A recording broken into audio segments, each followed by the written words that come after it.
ሰላም የስሌት ፕሮግራም ተከታታዮቻችን ስለ ህይወት ቲቪ በየሳምንቱ በዚህ ሰዓት ይዞላችሁ የሚቀርበው ፕሮግራማችን አሁን ይጀምራል። ስለ ህይወት ፍርድ የተሰጠባቸውን እውነተኛ ወንጀል ታሪኮችን ለእናንተ ተመልካቾች በድራማ መልክ ያቀናበርን ይዘን የምንቀርበው ፕሮግራም ይሆናል። የዛሬውን ፕሮግራም ይዤላችሁ የቀረብኩት እኔ ብስራት ገመቹ ነኝ። እስከ ፕሮግራማችን ፍጻሜ ድረስ አብራችሁን ቆዩ።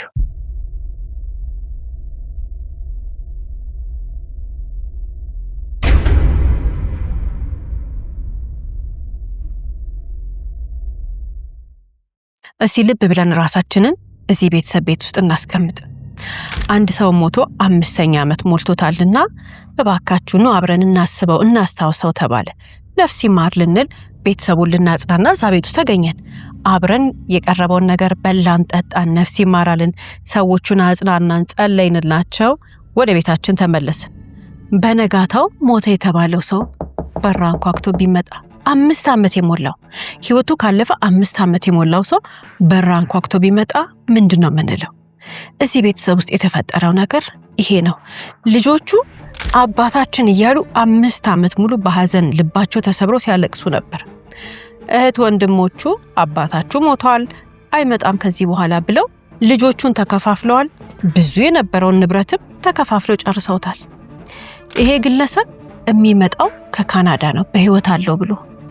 ታዲያ ሲመጣ ግን በርካታ ሰው ተደናገጠ። እንኳን ደህና መጣህ ብሎ ያቀፈው አይደለም ያለው። እልልልላሉ አልተደሰቱም። የሞተ ሰው ይነሳል እንዴ አይደለም ያሉት። ገና ሲያዩት ፍርሃት ተሰማቸው። ይሄን ግለሰብ 5 ዓመቱን ከሱና ከልጆቹ ላይ የነጠቀ ሰው አለ። 5 ዓመቱን የሰረቀበት ሰው አለ። ታዲያ ምንድነው ዘመዶቹና ብዙ ሰዎች የዚህን ግለሰብ መምጣት ተከትሎ ለምን ልባቸው መታ የሚለውን በዛሬ ስሌት ፕሮግራማችን እንመለከታለን። እስከ ፕሮግራማችን ፍጻሜ ድረስ አብራችሁን ቆዩ።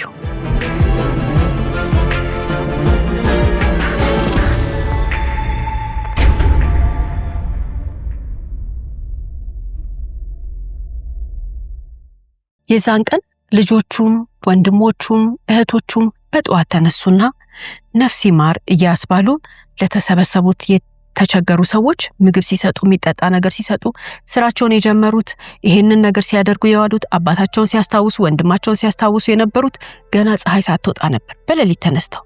ከዛ ግን ተሰበሰቡና ወደ ቤት ገቡ። ወደ ቤት ከገቡ በኋላ ሰዎች ይመጣሉ። ሰው የሚመጣው ሰው ነፍስ ይማር ይላል። የተለያየ ነገር እያደረጉ አሰፋን ሲያስቡ ዋሉ።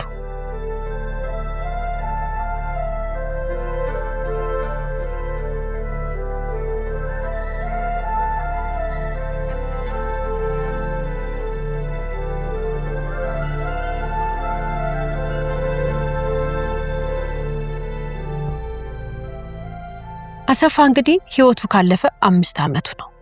ይሄኛው ልጁ ትንሹ ነው። ትንሹ ልጁ ህይወቱ ካለፈ ጀምሮ በጣም ልቡ ተነክቷል። ያኔ 10 ዓመት ልጅ ነበረ አባቱ ሲሞት። አሁን የ15 ዓመት ልጅ ሆኗል። ሁሉ ጊዜ ምን ይላል? ምን ነው አባቱ በኖረና ባሳደገው ብሎ ይመኛል። በዚህም ቀን መልስ አልሰጡትም እንጂ ደጋግሞ የሚላቸው ነገር አለ። አባቱ ቢኖር ኖሮ ደስ እንደሚለው፣ አባቱ ቢያሳድገው ኖሮ ደስ እንደሚለው፣ ይሄንን ቀን ከአባቱ ጋር እንጂ ከሌላ ሰው ጋር ማሳለፍ እንደማይፈልግ ደጋግሞ ይናገራል። በሐዘን አጎቶቹና አክስቱ አንገታቸውን ዝቅ አድርገው ዝም ብለው ይሰሙታል።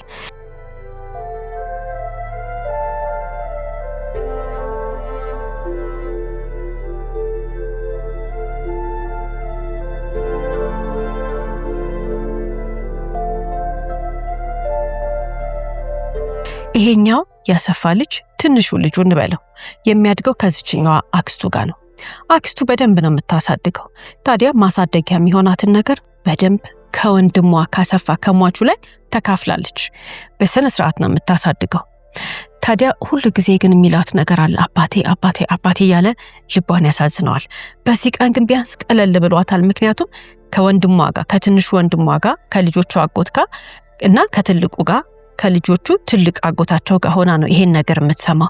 ስለዚህ ወንድሞቿ ስላሉ ቀለል ብሏታል።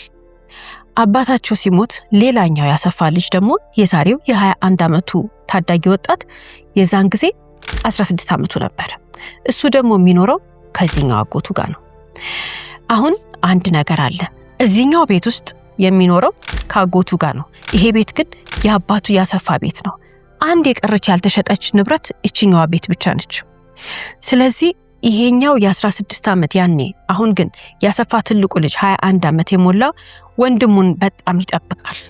ምንም እንኳን እሱ አጎቱ ጋር ያኛው ደግሞ አክስቱ ጋር ቢሆንም የሚያድገው ከወንድሙ ጋር በጣም የቅርብ ግንኙነት አለው። ለወንድሙ እናትም አባትም እሱ እንደሆነ እንደ ታላቅ ወንድም ጠንቅቆ ይረዳል። ስለዚህ አንድ የሚያስበው ነገር አለ፣ ወንድሙን ይዞ ማሳደግ። በዚህ ቀን ምን አላቸው? የዛን ቀን እኮ ስትነጋገሩ ሰምቻለሁ አላቸው። ከዚህ በፊት ሁለቱ አጎቶቹ ትልቅ አጎቱና ትንሽ አጎቱ ሲያወሩ የሰማው ነገር አለ። ምንድነው? ይሄንን ቤት የቀረችዋን አንድ ያባታቸውን ቤት እንሽጠውና እንካፈለው ሲባባሉ፣ ስለዚህ በዚህ ቀን ትልቁ ያሰፋ ልጅ ምን አለ? አትሸጡትም፣ ይሄ ቤት የኔና የወንድሜ ነው ሲላቸው ተናደዱ። በጣም ነው የተበሳጩት። ለምን ህፃኑ ልጅ ትንሹ ልጅ እንደፈለጉ አድርገው ያሳደጉት ልጅ ይሄንን ነገር ይናገራል ብለው አላሰቡ። እነዚህ ወንድማማቾች ፊት ቢነሱትም ልጁ ግን አላቆመም። በጣም እየተናደደ መጣ። ትንሽ መልስ ሲመልሱለትም ቁጣ አለው። ምን አላቸው? ያኔ እኮ አባቱ ህይወቱ ያለፈ ጊዜ የአባቱን አስከሬን ማየት ሲጠይቃቸው እምቢ እንዳሉት አስታወሳቸው። አሁን ልክ ይሄንን ተናዶ ሲናገር መልስ የሚሰጥ ሰው የለም። አክስቱ ግን ምን አለችው? እባክህ በዚህ ቀን ልባችንን የሚሰብር ነገር አትናገር፣ እስቲ ለአባትህ ጸልይ፣ ነፍስ ይማር በል፣ እንዲህ አይነት ነገር ለማንሳት ብዙ ቀን አለ ብላ ማልቀስ ስትጀምር አክስቱ ዝም ብሎት ቀኑን አለፈው።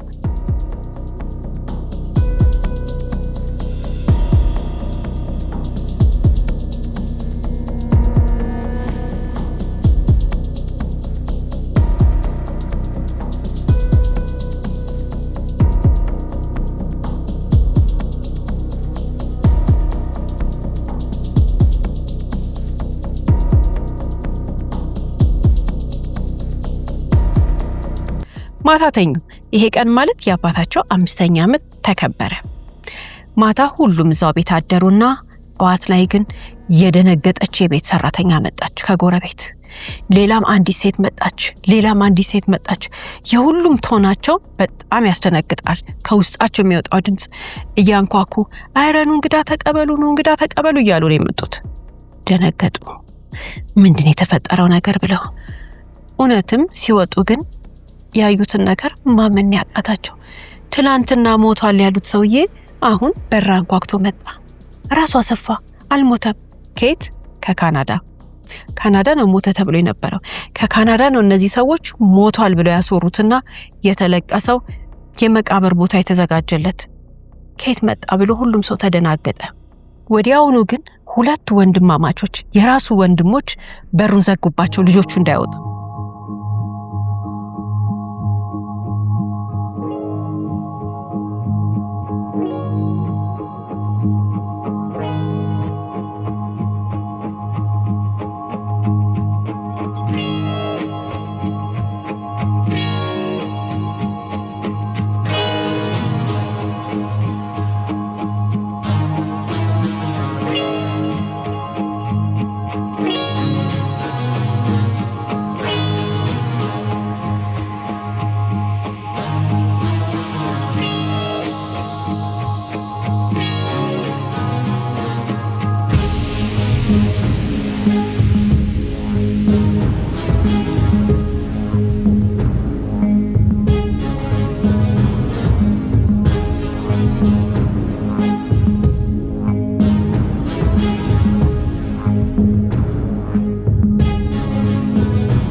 ልጆቹን አትወጡም አታዩም የተጣላ ሰው አለ አሏቸው።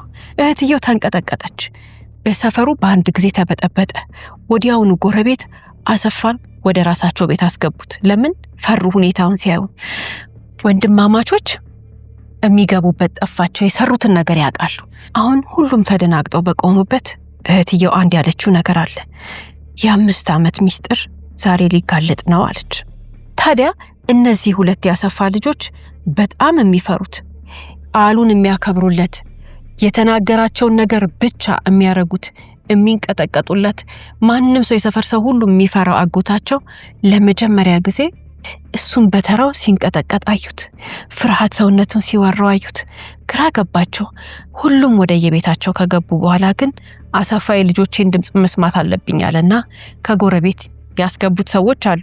እቃውን ሰብስበው ያመጣውን ነገር ሁሉ ይዘው እረፍ እስቲ፣ ቁጭ በል እስቲ፣ ቆይ ተረጋጋ እስቲ ያሉት ሰዎች ቤት ሆነው ደውሉ ልጆቼ ጋር አለ። የልጆቼን ድምጽ አሰሙኛል። 5 ዓመት ልጆቹን አናግሮ ያውቅ። እሺ ያሉና ከጎረቤት ሊያገናኙት ሲል አሁንም ይሄኛው አጎታቸው አነሳና እጅግ በጣም ተቆጣ። እስከ መቼ ድረስ አባትና ልጆችን አላገናኝም ብሎ እንዳሰበ እሱ ነው የሚያውቀው። ግን አልተሳካለትም። ወዲያውኑ ወደ ፖሊስ ጣቢያ ሄዱ። ፖሊስ ዘንድ ቀርበው ፊት ለፊት ሲነጋገሩ ግን እህትየው ሁለት ወንድሞቹም አንገታቸውን ከመድፋት ውጪ ምንም ይናገሩት ነገር የለም። አባታችን ሞተ ብለው ሲያለቅሱ የነበሩ ልጆች ከአባታቸው ጋር አሁን ተገናኙ።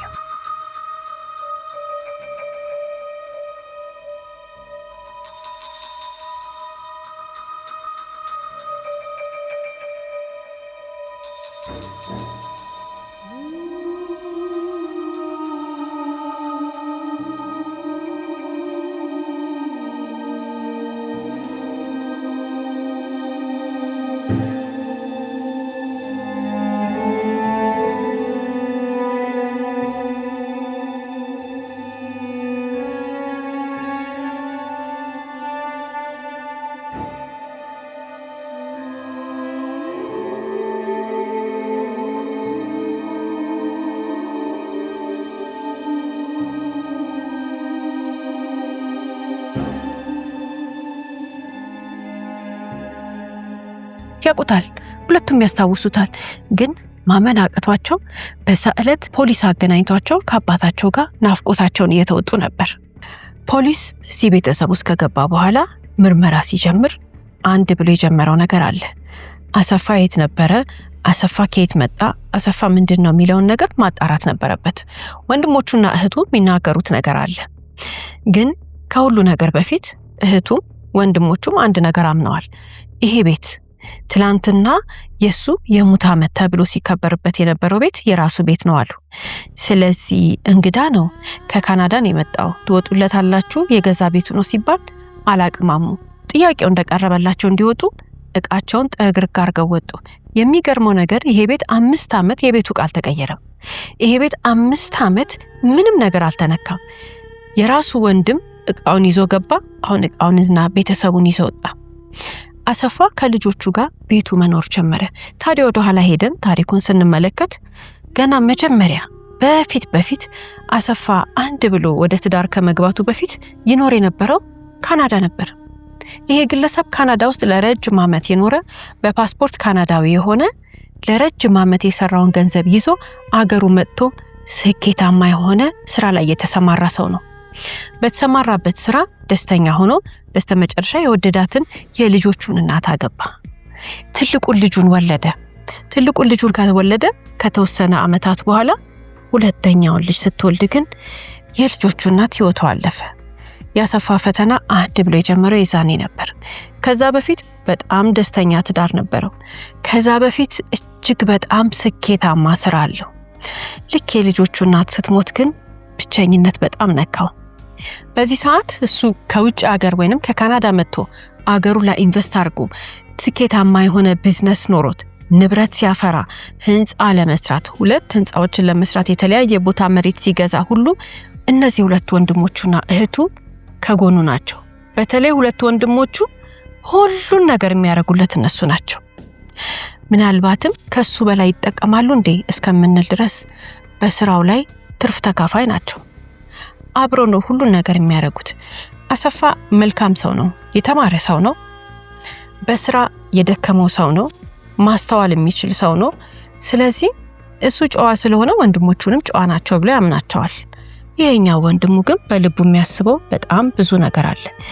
ብቻውን እንደተጠቀመ ሀብት ንብረቱ የብቻው እንደሆነ አሰፋ ውጭ ሀገር ለፍቶ በዛ ላይ ተምሮ እንዳመጣው ሳይሆን የሚያስበው እሱ ያለ ምክንያት እንደበለጣቸው ነው የሚያስበው።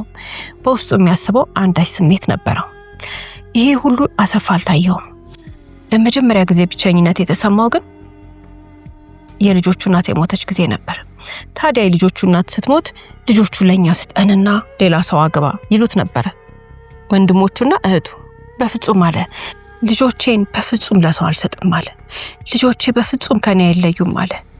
ሌላ ሰው ሊያደርግ ያሰበውን ነገር ምንም አልገመተም። ታዲያ የልጆቹ እናት ከሞተች በኋላ ትምህርት ቤት እየወሰደ እያበላ እያጠጣ እያስጠና የሷን ቦታም ባይተካም አንደኛው ከአራስነቱ ጀምሮ ምክንያቱም ስትወልዶ ነው የሞተች ሁለተኛውን ልጅ፣ አንደኛውን ደግሞ የ6 ዓመት ልጅ ነበር ያኔ በስቃይ አሳደጋቸው።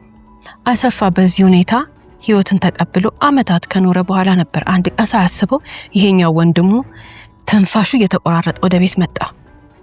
ትንፋሹ እየተቆራረጠ መጥቶ የሚለው ነገር ማመን አቃተው። ቶሎ በላለሁ፣ ፓስፖርትን ያዝ፣ ቶሎ በልቃህን ያዝ፣ ቶሎ በል። ለምን ከሀገር ውጣ? ለምን? በህግ ልትጠየቅ ነው፣ ልትታሰር ነው አለው። አሰፋ ወንድሙን ይወደዋል፣ ያምነዋል። በፍጹም ይሄ ነገር ይመጣል ብሎ አላሰበም። ኦይ ነገሩ ሲረጋጋ ትመጣለህ ከአንድ ሳምንት በኋላ ከ15 ቀን በኋላ አለና ወንድምየው በዛች ፍጥነት የዛኑ ቀን ማታ ከሀገር ሊወጣ አደረገው።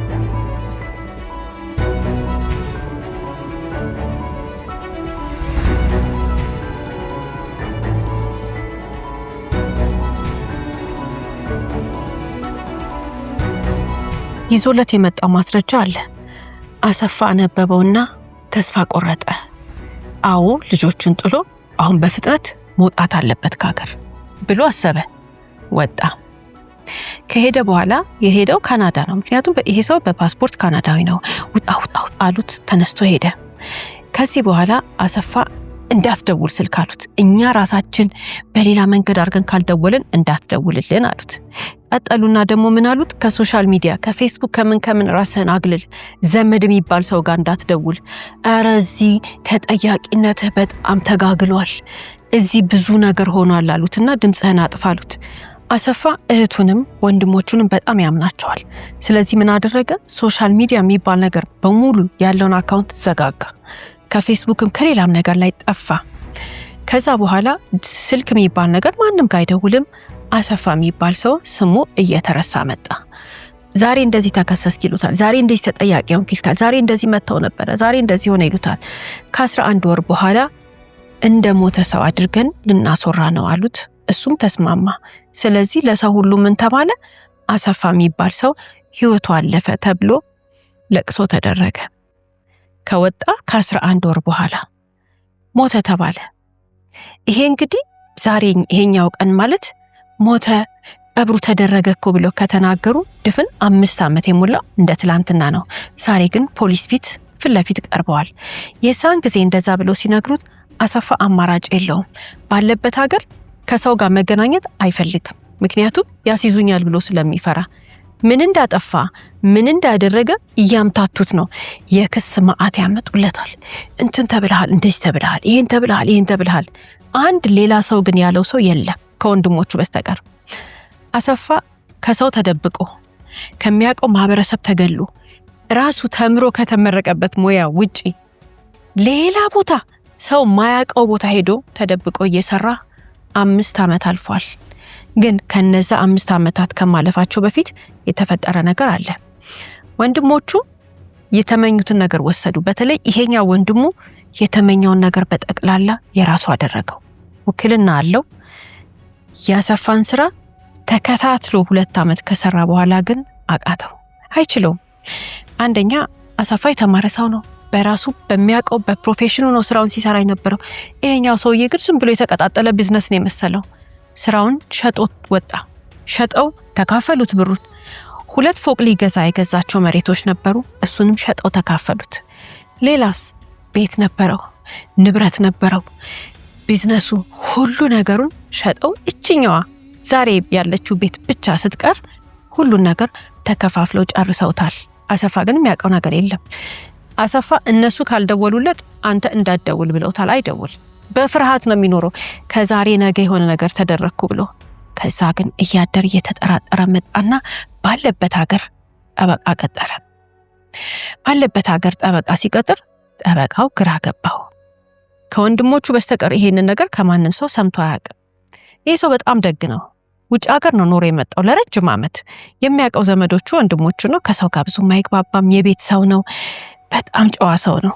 ያንን ነገሩን ጠበቃው ተረዳው። ህጋዊ ያካሄዳለው ብዙ መሄድ ያለበት መንገድ አለ። ይሄ ሰው አገር ውስጥ በህግ ይፈለጋል ወይስ አይፈለግም? ጥፋቱስ ምንድነው የሚለውን ነገር ለማወቅ ግለሰቡ ወይንም እዛ ካናዳ ያለው ጠበቃው መስመሩን ተከትሎ ህጋዊ መንገዱን ተከትሎ ከሄደ በኋላ ግን ምንም አይነት ክስ የለበትም። የላኩለት ያሳዩት በሙሉ ዶክመንት የተባሉት ነገሮች ይሄው ክስ ሲሉት የነበሩት በዚህ ተፈርዶብሃል፣ ይሄ ተጠያቂ ሆነሃል ያሉት ነገር በጠቅላላ የውሸት ፎርጅድ ወረቀት አሰርተው ነው። ለዚህ ነው እንግዲህ ይሄ ፕሮሰስ ይሄንን ለማጣራት አመታት ነው የፈጀበት። ዛሬ ግን ሁሉን ነገር ጨርሶ ፖሊስ ፊት ቀረበና አልራራላቸው። ለፖሊስ ያለውን ዶክመንት በሙሉ ሰጠ። አሰፋ በጣም አዝኗል። ልቡ ተሰብሯል። ወንድሞቹ እንዳታለሉ ታውቋል። የሚያውቃቸው ወንድሞቹም አልመሰላቸውም። ንብረቱ አንድ በአንድ ተቆጥራ የሸጡበት ገንዘብ ሁሉ ነገር ተደርጎ በህግ አግባብ ጊዜ ወስዶ ተመለሰለት። ምንም የቀረው ነገር የለም። እያንዳንዷ ነገር እጁ ገብታለች። ከሁሉም ላይ ተወስዶ ሁሉም ጊዜ ገደብ ተሰጥቷቸው ተሽጦ ተመለሰለት። ወንድሞቹና እህቱ ህግ ፊት ቀርበው የውሸት የማጭበርበር ዶክመንት ላዘጋጁበት ከናዘጋጁላቸው ሰዎች አታለው ለነጠቁበት ገንዘብ ንብረት በጠቅላላ ለሰሩት ወንጀል ተደምሮ ብዙ ዓመት ነው ወደ ማረሚያ ቤት ሄዱ። ተፈረደባቸው። አሰፋ ደስ አለው። ገንዘቡ ተመለሰለት። ክፋት የሰሩትና ከእድሜው ላይ 5 ዓመት የነጠቁበት ያስፈራሩት ወንጀለኛ ሳይሆን ወንጀለኛ ነህ፣ ተፈለጋለህ፣ ተይዘህ ልትመጣ ነው ሲሉት የነበሩት ሰዎች ዛሬ እነሱ ሆኑ ወንጀለኛና ወደ ማረሚያ ቤት ሄዱ። ግን ትልቅ ቅር የሚለው ነገር አለ። ወንድሞቹ ይሄንን ያደረጉት ልጆቹ ያለ አባትና ያለ እናት 5 ዓመት ያደጉት እናታቸው ስለሞተችበት ነው ወይንም ደግሞ እናታቸውን ሞት ስለነጠቀብን ነው ብሎ ያምናል። በጣም ይከፋል በዚህ ነገር። ብቻውን ሆኖ ይሄ ሰው ያለቅሳል ይላሉ ልጆቹ። ምክንያቱም ዛሬ ተለያይተዋል። ከልጆቹ ጋር በጣም ብዙ ልዩነት አላቸው። እነዛ ትላንትና ሚንከባከባቸው እናታቸው እያለችም ለብቻውም ሆኖ ከዛ በኋላ ደግሞ አሁን መጥቶ 3 የተለያየ ህይወት ነው። እናታቸው እያለች ሌላ ነው፣ ከእናታቸው ከሞተች በኋላ ሌላ ነው። አሁን ደግሞ ያሉት ልጆች ሌላ ናቸው። ምንም ነገር ሲፈልጉ ልጆቹ አባታቸው ጋር ለመሄድ አይፈልጉም። ለምን አያውቁትም? ወይ ጎረቤት ጋር ነው የሚሄዱት ወይ ደግሞ ጓደኞቻቸው ጋር ነው የሚሄዱት። ቢቸግራቸው የሆነ ነገር አባታቸውን ቀድመው አይጠይቁም። ሌላ ሰው ነው የሚመለከቱት። የከፋቸውን ነገር አያማክሩትም፣ አያውቁትም። በጣም ብዙ ክፍተት አለ በመሃል። ይሄ ነገር አሰፋን በጣም ነበር የሚጎዳው። ከዛ በተጨማሪ ደግሞ ትናንሽ የሚመስል ነገር ለምሳሌ ሻይ ከቀዱ ወይ ቡና ከቀዱ ወደ አባታቸው ወደ አሰፋ ዞሮ ስንት ማንኪያ ስኳር እናርግ ሲሉት በጣም ይሰማዋል። ምክንያቱም ልጆቹ ሆኖ ይሄንን አያውቁም ብሎ ይከፋዋል። ሁላችንም ብንሆን ሊከፋን የሚችል ነገር ነው። አሰፋ በጣም ታገለ። ከልጆቹ ጋር ጊዜ እያሳለፈ ንብረቱንም አስመልሶ ሊያግባባቸው በጣም እየሞከረ ነው። ግን አንድ ትልቅ ነገር አለ። ህግም ወይንም ደግሞ ፍትህም ቢመጣ በልጆቹና በሱ መካከል የተፈጠረውን ክፍተት ማንም ሊያስተካክለው እንደማይችል ተረድቷል። ስለዚህ ጊዜ ወስዶ የቻለውን እያደረገ ህይወቱን መምራት ቀጠለ።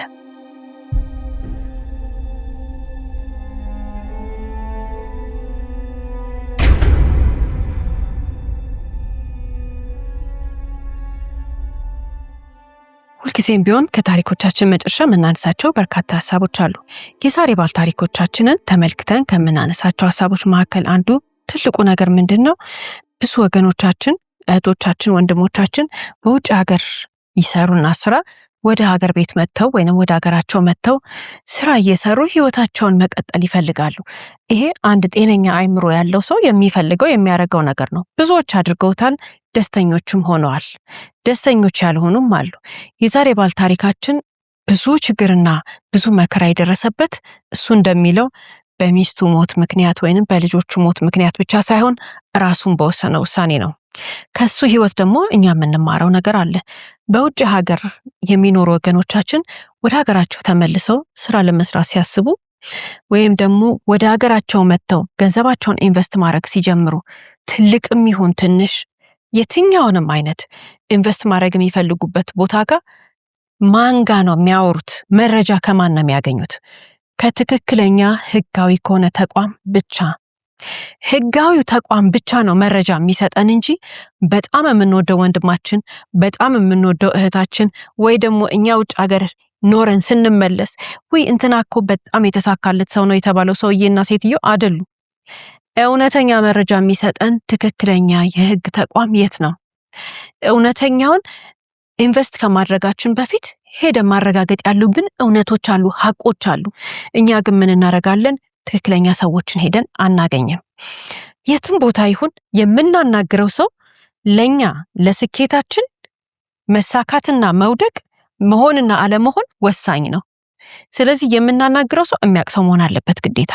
በርካቶች ግን ምን ያደርጋሉ? በጣም የሚወዱትን ሰው፣ በጣም የሚያምኑትን ሰው ወይ ደግሞ በአካባቢያቸው የተጨበጨበለትን ሰው ያናግሩና እንትን ስራ ያዋጣላሉ፣ እንትን ስራ ያበላላሉ፣ እንትን መግዛት ጥሩ ነው፣ ይሄንን መሬት እንዲህ ብታረገው፣ ይሄንን ቦታ እንዲህ ብታረገው፣ ይሄን ቤት ሁሉ ድብልቅልቅ ያለ መረጃ ሰምተው የዛን ጊዜ በአካባቢያቸው የተጨበጨበለትን ለነሱ ብርቅ የሆነባቸውን በሰፈራቸው ወይንም ደግሞ በዘመዶቻቸው ትልቅ የተባለውን አዋቂ የሆነውን ሰው ያሉትን መረጃ ይሰሙና እድሜ ልካቸውን የሰሩበትን ገንዘብ ኢንቨስት ያደርጋሉ። ይሄ ስህተት።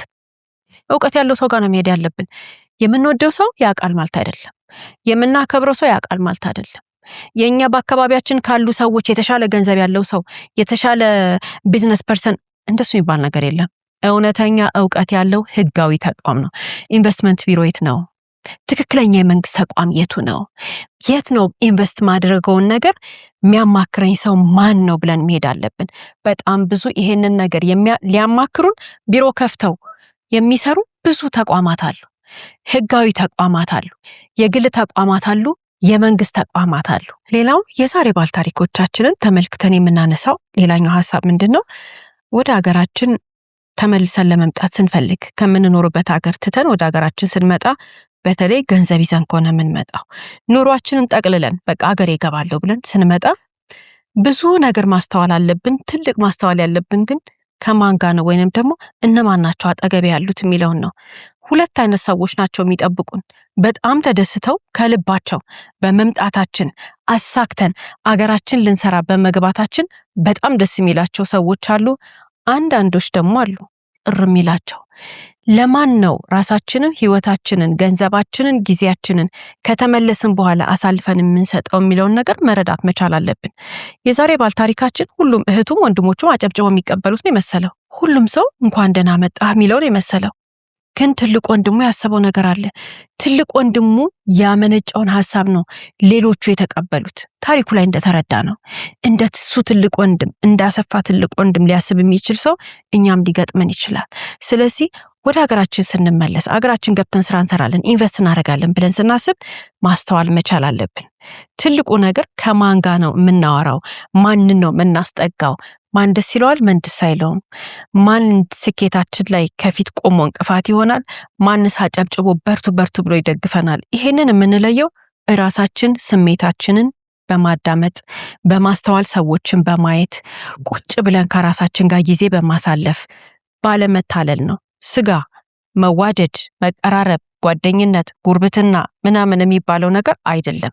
የሰዎቹ ማንነት ነው እንድናምናቸው እንድንቀርባቸው ለፍተን የመጣነውን ነገር ከኛ ጋር ተደስተው እንዲያሳልፉ የሚያደርጋቸው። ሌላው በርካታ ወገኖቻችን አንድ የሚፈጥርባቸው ከውጭ ሀገር ወደ ሀገራቸው ሲመጡ የሚገጥማቸው ችግር አለ። ያለውን ጋፕ መረዳት ያስፈልጋል። ስንሄድ የነበረው ነገርና ስንመለስ ያለው ነገር ተመሳሳይ ነው ብሎ ማሰብ በተለይ የኛ የምንላቸው ሰዎች ጋር ሞኝነት ነው። ስንሄድ የተውናቸው ሰዎች ስንመለስ ራሳቸው ይመስሉናል። ስንሄድ ትተናቸው ስንሄድ የሳን ጊዜ ድሮ ስንሄድ ደግ የነበሩ ሰዎች አሁን ሌላ ሰው ሊሆኑ ይችላሉ። ወይ በጣም ደግ ይሆናሉ ወይ ደግ አይሆኑ፣ ወይ መልካም ይሆናሉ ወይ መልካም አይሆኑ። ጭንቅላታችንን ማዘጋጀት አለብን። ቦታ መስጠት መቻል አለብን። ክፍተት መስጠት መቻል አለብን። በሙሉ ልባችን ደሷማ ወንድም እህቴ ናት፣ ደሱማ ወንድሜ ነው፣ እሱማ የትዳር አጋሬ ነው፣ እሷማ እንደዚህ ናት፣ ጎረቤቴ፣ ጓደኛዬ ከመጣም በኋላ ቦታ ሰጥተን ማየት መቻል አለብን። ልዩነት አለ። በልዩነት ማመን መቻል አለብን። በጣም ብዙ የሚቀየር ነገር አለ። ባስቀመጥነው ቦታ የምናገኘው ነገር የለም። ሁሉ ነገር ይቀየራል። አስተሳሰብ ይቀየራል። የሰው ልጅ ፍላጎት ይቀየራል። የሰው ልጅ አመለካከት ይቀየራል። አመታት ደግሞ እየበዙ በሄዱ ቁጥር አዲስ ማናቃቸው ሰዎች ነው የሚሆኑት። እኛ ሄደን እንደተቀየርነው እነሱም እዚህ ተቀይረው ይጠብቁናል። ስለዚህ ልብ ማለት መቻል አለብን። መተን አይተን ጋፑን አንደርስታንድ አድርገን ምንድነው ማድረግ ያለብኝን የሚለውን ነገር ከመረዳታችን በፊት ከገንዘባችን ጋር ከኛ ከውስጣችን ሰላም ጋር ወይንም ደግሞ ከህይወታችን ጋር ማንንም ማስተሳሰር የለብንም። የምናስተሳስረው ራሳችንን አሳልፈን የምንሰጠው የምናምነው አንድ ቦታ ቢኖር ህጋዊ የሆነ ተቋምን ብቻ ነው። ከዛ ውጪ በጣም ጥሩ ጠበቃ፣ በጣም ጥሩ አካውንታንት መያዝ መቻል አለብን። የጥሩ የሂሳብ ሰራተኛ በተለይ ከውጭ ሀገር ስንመጣ ገንዘባችን የት ኢንቨስት እንደምናደርግ ለምን አንድ ብር አትሆንም የት ጋ ነው የምትውለው ብር የሚለውን ነገር ጥሩ ባለሙያ አማካሪ ያስፈልገናል። አማካሪ አይወስንልንም። አማካሪ ምክር ነው የሚሰጠን። ሁሉን ነገር ደግሞ ዝርግፍ አድርገን አንናገርም። ለፍተን ያመጣነው ነገር ወገባችን እስኪንቀጠቀጥ ሰርተን ያመጣነው ነገር የትኛውም አይነት ስራ ይሁን ምንም አይሁን የሰራነው ስራ የጉልበት ስራም ይሁን ቢሮ ውስጥ ቁጭ ብለን የሰራነው ስራም ይሁን ወይም የተለያየ ነገር ይሁን ላባችንን ጠፍ ሳናደርግ ገንዘብ ልናገኝ አንችልም። እንደዛ የለፋንለትን ነገር አምነን የትም አንበትንም። የምናምነው አንድ ህጋዊ የመንግስት ተቋም ብቻ ነው ብለን ካሰብን ወይ ደግሞ በዚህ ሙያ ላይ ህጋዊ ተቋም ላይሰንስ የሰጣቸውን ሰዎች ከመንግስት ተቋም ላይሰንስ ያገኙትን ተቋማት ነው ብለን ካመንን ውሳኔው የራሳችን ነው። ግን ህጋዊ ተቋምን ብቻ አምነን ራሳችንን ገንዘባችንን ኢንቨስት ማድረጋችን እርግጠኛ መሆን አለብን። በዚህ መሃል ዝምድናና ቢዝነስ ይለያያል። ዝምድናና ቢዝነስና ወዳጅነትም ይለያያል። ከማን ጋር ነው የምናሳልፈው ጊዜያችንን? ከማን ጋር ነው ውሏችን? ከማን ጋር ነው ህይወታችን የሚለው ነገርና ቢዝነሳችን መለያየት መቻል አለበት። እኛ ሰርተን ያመጣነውን ነገር፣ እኛ ኢንቨስት የምናደርገውን ነገር፣ እኛ ልንሰራ ያቀድነውን ነገር የሚያማክረን ተቋም ከሆነ ከግለሰቦች ጋር ያለን ወሬ ስለ ቢዝነሳችን መቆጠብ አለበት። ለምን? ሰዎቹ እንዳናስቀናቸው ያላሰቡት ያልገመቱትን ነገር እያወራንባቸው ገንዘብ እየጠራንባቸው በራሳችን ላይ ጠላት እንዳናበጅ። አንዳንድ ሰው ሳያስበው ወይ ደግ ሆኖ ነው ወይ ደግሞ መቋጠር ስለማይችል ነው ዝም ብሎ ይሄን ያህል ብር ይዤ መጣሁ፣ ይሄንን ልሰራ ነው፣ እንዲህ ላደርግ ነው፣ በዚህ ልገባ ነው፣ በዚህ ልወጣ ነው ብሎ ያወራና በራሱ ላይ ጠላት ይገዛል። በከሳ ገንዘቡ በራሱ ምላስ። ለምን? ስለማያውቅ። የሚወራና የማይወራ ነገር ለይተን እንወቅ። አይወራም። ቢዝነስ ነው። ስራ ነው። ዝምድና ሌላ ነው። ከሰዎች ጋር ስንሰበሰብ ስለ ገንዘባችን ማውራት ተገቢ አይደለም። የኛ ስራ፣ የኛ ገንዘብ፣ የኛ ህይወት የኛ ነው። ከውጭ ሀገር ስንመጣ ይዘን የምንመጣው ወደ ሀገራችን ደግሞ ሲቀየር ይበዛል። የዛን ጊዜ ሰዎቹ በጆሮአቸው ሰምተው የማያውቁትን ገንዘብ የሚጠሩ ሰዎች አሉ። ሰምተን የማናውቀውን ገንዘብ የሚጠሩብን ሰዎች ሲመጡ ጥናት ሊይዘን ይችላል። እኔ ስለምን ልንል እንችላለን። ስለዚህ ልብ ብለን በማሰብ ራሳችንን ሰብስበን ከጥቃት እንድንከላከል ከመጣን በኋላ ስራ፣ ገንዘብ ስራ ቦታ፣ ሌላው ዝምድና ግን በቤታችን አድርገን ህይወታችንን ቀጥ አድርገን መምራት የብልህ ስራ ነው። በርካታ እህት ወንድሞቻችን፣ ወገኖቻችን ሌላው ወደ ሀገራቸው ሲመለሱ ትልቅ የተሳሳተ መረጃ፣ የተሳሳተ ሐሳብ ይዘው የሚመጡበት ነገር አለ። ምንድነው? የዛሬ ባልታሪካችንም ተመሳሳይ አይነት ነገር ገጥሞት ነበር። ልክ የልጆቹ እናት ህይወቷ ሲያልፍ ወንድሞቹ ምን ብለውት ነበረ? በቃ አንተ ልጆቹ ላይ ትኩረት አድርግ፣ እኛ ስራህን እንሰራልሃለን ብለውት ነበር። አመናቸው። ይሄ ግለሰብ አዎ ስራ መስራት አለበት፣ ልጆቹንም ማሳደግ አለበት። ግን ትልቅ ክፍተቱ ምንድነው? ስራውን የተቀጠሩ ሰዎች እየሰሩለት ወይ ደግሞ ወንድሞቹ እየሰሩለት መራመድ የሚችል መስሎት ነበር። የቤቱን፣ የህይወቱን፣ የስራውን ቀዳዳ በሙሉ የከፈተላቸው እና ያዩት ለጥቃት ተመቻቸው። የማይገባ ነገር አደረጉ። ያልተጠረጠረበትን፣ ያልተከሰሰበትን፣ ስሙ ያልተነሳበትን ወንጀል ሁሉ ሰርተሃል ብለው አታለሉት። ብዙ ነገር ልናነሳ እንችላለን። ግን አንዳንድ ወንድም እህቶቻችን ወደ ሀገር ቤት እንመለስና ኢንቨስት እናድርግ፣ ወደ ሀገር ቤት እንመለስና ስራ እንስራ ሲባል የተሳሳተ አመለካከት እኛ ምን ሰጣቸዋል? ምንድነው? ወደ ሀገራችሁ ስትመለሱ ወይንም ኢትዮጵያ ስትመጡ ሰው ስራችሁን ይሰራላችኋል ብለው ሰዎች ያሳምኗቸዋል። ሰው አንድ ሰው ወደ ሀገሩ ሲመጣ ከውጭ ሀገር ይዞ የሚመጣ ከሆነ ገንዘብ በጣም ለፍቶ ነው የሚመጣው። ማንም ሰጥቶት አይመጣም። ከየትም አምጥቶ አይመጣም። ለፍቶ ነው ይዞት የሚመጣው። ያንን ገንዘብ ሊያባዛ ሊያራባው ከዛ ደግሞ ንብረት ሊያፈራበት በእረፍት ሊኖርበት ነው የሚመጣው አይደል? ገንዘቡን ለማባዛት እዛ ከለፋው በላይ እዚህ መልፋት አለበት። ገንዘቡን ትልቅ ለማድረግ ያ ገንዘብ እንዲባዛ ለማድረግ ውጭ ሀገር ከለፋው በላይ አገሩ መልፋት አለበት። ይሄ የኛ ሀገር ፕሪንሲፕል አይደለም ወይም የሌላ ሀገር ፕሪንሲፕል አይደለም። የህይወት የሥራ የቢዝነስ ፕሪንሲፕል ነው። ማንም ሰው ስራውን 10 ብር አውጥቶ ያን 10 ብር 20 ብር ማድረግ ከፈለገ 10 ብሩን ከሰራበት ጉልበቱና ጊዜው አቅሙ ዕውቀቱ በላይ ለ20 ብሩ መልፋት አለበት። ግን ምን ይላሉ? ወደ አገር ቤት ስትመጡ ወደ ኢትዮጵያ ስትመጡ በስልክ ስራችሁን መከታተል ትችላላችሁ። ውሸት። በጣም ብዙ ሰዎች በዚህ ምክንያት ከስረዋል። በጣም ብዙ ሰዎች በዚህ ምክንያት ተታለዋል። ይሄ አስተሳሰብ የለም። ስራውን በስልክ እየተከታተለ የሚሰራ ሰው የለም። ብልጥ ሰው በጣም ብዙ ድርጅቶች ያሉት ሰው በስልክ ይከታተላል። እንዴት አድርጎ ጠረጴዛውና ወንበሩ ላይ ቁጭ ብሎ ጠዋት ለሊት ተነስቶ ያንን ሲስተም ክሬት አድርጎ እንዴት ፎሎ አፕ እንደሚያደርግ ስራውን እንዴት እንደሚከታተል ቁጭ ብሎ እየሰራ ሰዎች ሲተኙ እሱ እየሰራ ነው ወይም እሷ እየሰራች ነው።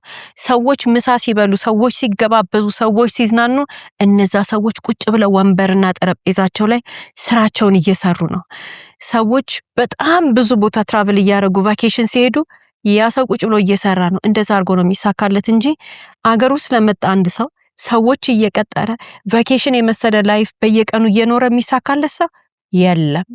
ስንመጣ ወደ ሀገራችን ልንሰራ ገንዘባችንን አውጥተን ልናሳካ ከሆነ መረዳት ያለብን ነገር ልንሰራን ይመጣ ነው። ሰው እስከቻለ ድረስ ጤና እስካለው ድረስ ህይወቱን፣ ማንነቱን፣ ጊዜውን ሁሉ ሰውቶ ወደ ሀገሩ መጥቶ ሊሰራ ከፈለገ መስራት ነው ያለበት እንጂ እየተዝናኑ የሚባል ስራ የለም። እየተዝናኑ የሚባል ስራ የለም ዓለም ላይ። ሰው ይሰራል ይከፈለዋል። በቃ እየተዝናና ነው እኛ ምን ሰራው እንደዚህ ያደረገን ነው ካለን ሰው ውሸቱን ነው። እየሰራ አይደለም። ያ ሰው እየሰራ ይመስለዋል። አንዳንድ ቢዝነሶች በተፈጥሯቸው ሰርቫይቭ ያደርጋሉ፣ ለጊዜው አይሞቱም። ግን የጊዜ ጉዳይ ነው። እየተዝናናሁኝ ነው ስራዬን የምሰራው የሚል ሰው አለ። አንዳንድ ሰው የጊዜ ጉዳይ ነው። ቢዝነሱ እንዳይሞት ግሉኮስ ነው የተሰጠው። የሆነ ገንዘብ ይመጣል፣ እየሰጠው ይኖራል። ስራ ነው። ስራ መሰራት አለበት። ያደክማል፣ ጊዜ ይወስዳል፣ ጉልበት ይወስዳል። የእድል ስራ የለም። ሳይሰራ ላብ ሳይፈስ የሚገኝ ነገር የለም። ውሸት ነው። በጣም በርካቶች በዚህ ይታለላሉ። አገር ቤት እንሂድና ከዛ በኋላ ሰውን ቀጥርና ከዛኛ እያተዝናናን እንኖራለን። የለም እንደሱ። አገር ውስጥ ምን ኖር ካለን ለምን እንደዛ እናደርግ? ቢኖር ኖር እኛን ቀርብ ነበር። እኛ አይደለን እንደ ቀርብ ያለ ነው። ደሱ የሚባል ስራ የለም። ጎበዝ ጠንካራ ምንድነው የሚያደርገው? አገሩ ይመጣና የሚፈልገውን ሰዓት በቀን ይሄን ያህል ሰዓት ስራ ላይ ያሳልፋለሁ ብሎ ያችን ሰዓት ስራ ላይ ያሳልፎ የሚፈልገውን ነገር በአግባቡ ይሰራል። የስራ ሰዓት ሌላ ነው፣ የመዝናኛ ሰዓት ሌላ ነው፣ የእንቅልፍ ሰዓት ሌላ ነው፣ የቤተሰብ ሰዓት ሌላ ነው ብሎ ይከፋፍላል። በየቀኑ እየተዝናኑ ገንዘብ የሚታተምበት አገር፣ በየቀኑ ሰው እያሰሩ ቫኬሽን የሚካሄድበት አገር ምድር ላይ የለም፣ ኖሮም አያውቅም። ይሄ የውሸት ሐሳብ ነው። ጉም ነው የሚያስጨብጡን እንደዛ እያሉ እንደዛ ብለው የሚያሳስቡን ሰዎች ሳይሆን አጠገባችን ማድረግ ያለብን ጠንካሮች፣ ሰዓታቸውን በአግባቡ ተጠቅሞ ስራ የሚሰሩ ሰዎች፣ ትክክለኛ መረጃ ለጆሮአችን የሚነግሩን ሰዎች፣ ሀቅ የሚያውቁ ሰዎች፣ እውነትን የተረዱ ሰዎች፣ ዓላማቸው ስኬታቸው የራሳቸውን ግባቸውን ለማግኘት ብቻ ቀንና ሌሊት የሚተጉ ሰዎችን ከሆነ አጠገባችን ያሉት እውነት ይነግሩናል። እነሱ የነገሩንን እውነት ከህጋዊ ተቋም ጋር አስተሳስረን ህይወታችንን እንቀጥላለን። ይሄ ከሆነ ትክክለኛ የጡረታ ዘመናችንን ያማረ እናደርገዋለን።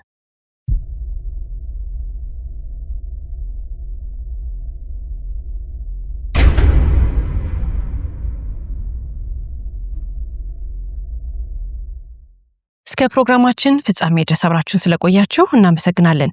ሳምንት በተመሳሳይ ሰዓት አዲስ ታሪክ ይዘንላችሁ እስከምንቀርብ ድረስ እንደተለመደው በአድራሻችን አስተያየቶቻችሁን ላኩልን። እስከ ሳምንት ድረስ ቸር ሰንብቱ።